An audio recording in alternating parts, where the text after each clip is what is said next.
आदिशंकराचार्य रचितं भज गोविंद स्तोत्रम्। भज गोविंदं भज गोविंदं गोविंदं भज मूढमते। भज गोविंदं भज गोविंदं गोविंदं भज मूढमते। संप्राप्ते सन्निहिते काले संप्राप्ते सन्निहिते काले नहि रक्षति डुक्रुं करणे। नहि रक्षति डुक्रुं करणे। भज गोविंदं भज गोविंदं गोविंदं भज मूढमते।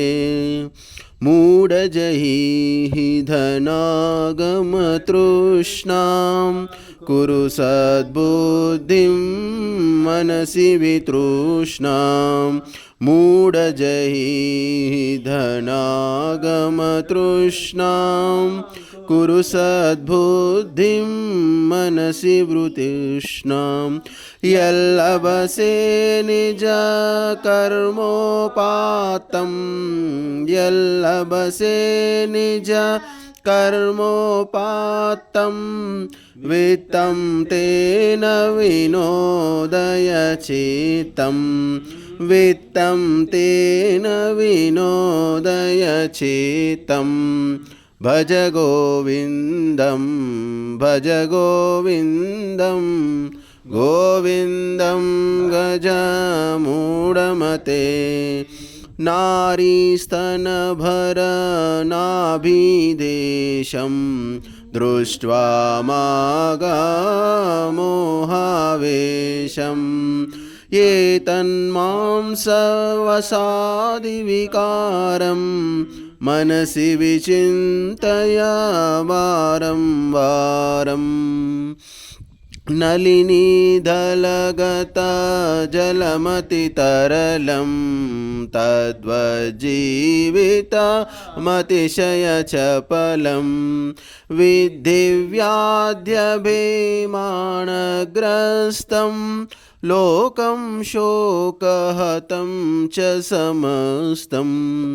यावत् वित्तोपार्जनशक्तः तावन्निजपरिवारो रक्तः। पश्चाज्जीवति जर्जरदेहे वार्तां कोऽपि न पृच्छति गेहे।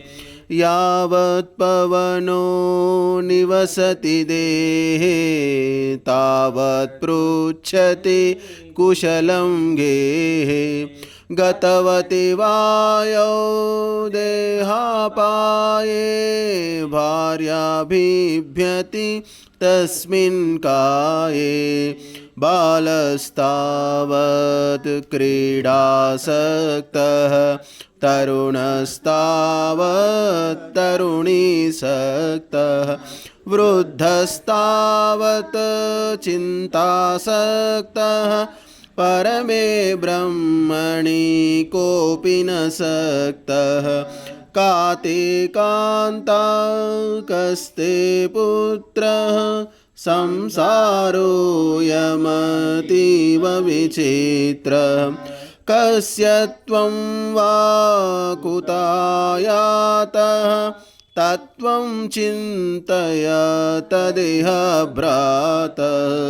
सत्संगत्वे निस्संगत्वं निस्संगत्वे निर्मोहत्वं। निर्मोहत्वे निश्चलतत्वं निश्चलतत्वे जीवन्मुक्तिः। वयसि गते कः कामविकारः शुष्के नीरे ककासारः।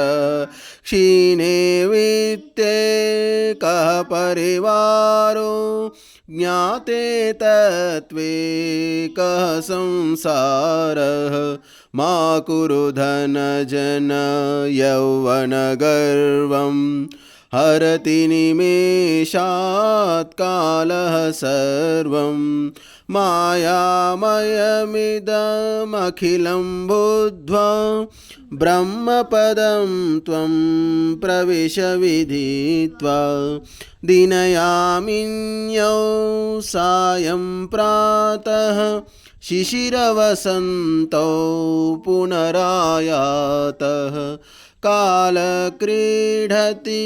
गच्छत्यायुः तदपि न मुञ्चत् आशावायुः का ते कान्ता धनगतिचिन्ता वातुलकिं तव नास्ति नियन्ता त्रिजगति सज्जनसङ्गतिरेका भवति भवार्णवतरणे नौका जटिलो मुण्डीलुञ्छितकेशः काषायाम्बरबहुकृतवेषः पश्यन्नपि च न पश्यति मूढो उदरनिमित्तं बहुकृतवेषः अंगं गलितं फलितं मुण्डं दशनविहीनं जातं तुण्डं वृद्धो याति गृहीत्वा दण्डं तदपि न मुञ्चत्याशापिण्डम् अग्रे वह्निः पृष्ठे भानुः रात्रौ चुबुकसमर्पितजानुः करतलभिक्ष्यस्तरुतलवासः तदपि न मुञ्चत्याशापाशः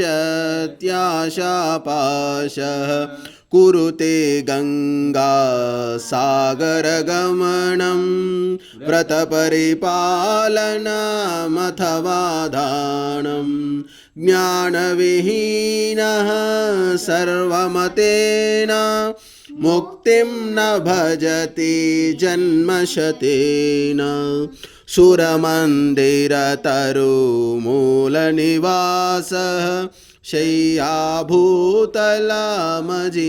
वासः सर्वपरिग्रह भोगत्यागः सुखं न करोति विरागः योगरतो वा भोगरतो वा संगरतो वा संगविहीनः यस्य ब्रह्मणि रमते चित्तं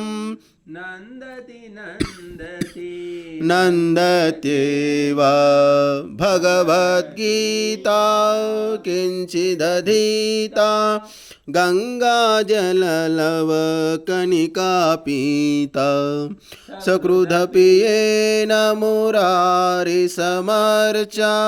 क्रियते तस्य यमेन न चर्चा पुनरपि जननं पुनरपि मरणं पुनरपि जननी जठरे शयनम् इह संसारे बहुदुस्तारे कृपया पारे पाहि मुरारे रथ्याचर्पटविरचितकन्थः पुण्यविवर्जितपन्थः योगी योगनियोजितचित्तो रमते बालोन्मत्तवदेव कस्त्वं कोऽहं कुतायातः कामे जननी को मे तातः इति परिभावय सर्वमसारं विश्वं त्यक्त्वा स्वप्नविचारं त्वयि मयि चान्यत्रैको विष्णुः व्यर्थं कोऽप्यसि मय्यसहिष्णुः भवसमचित्तः सर्वत्र त्वं वाञ्छस्य चिराद्यदि विष्णुत्वं शत्रौ मित्रे पुत्रे बन्धौ मा कुरु यत्नं विग्रहसन्धौ सर्वस्वन्नपि पश्यात्मानं सर्वत्रोतसृज भेदज्ञानं कामं क्रोधं लोभं मोहं त्यक्त्वात्मानं पश्यति सोऽहम् आत्मज्ञानविहीना मूढाः ते पच्यन्ते नरकनिगूढाः गेयं गीता नाम सहस्रं ध्येयं श्रीपतिरूपमजस्रं नेयं सज्जनसङ्घे चित्तं देयं दीनजनाय च वित्तं सुखतः क्रियते रामभोगः पश्चात् हन्त शरीरे रोगः यद्यपि लोके मरणं शरणं तदपि न मुञ्चति पापाचरणम् अर्थमनर्थं भावय नित्यं नास्ति ततः सुखलेशः सत्यं पुत्रादपि धनभाजां भीतिः सर्वत्रैषा विहिता रीतिः प्राणायामं प्रत्याहारं नित्यानित्यविवेकविचारं जाप्यसमेतसमाधिविधानं कुर्ववधानं महदवधानं गुरुचरणाम्बुजनिर्भरभक्तः संसारादचिराद्भवमुक्तः श्रीन्द्रियमानसनियमादेवं द्रक्ष्यसि निजहृदयस्थं देवं भज गोविन्दं भज गोविन्दं गोविन्दं भज मूढमते।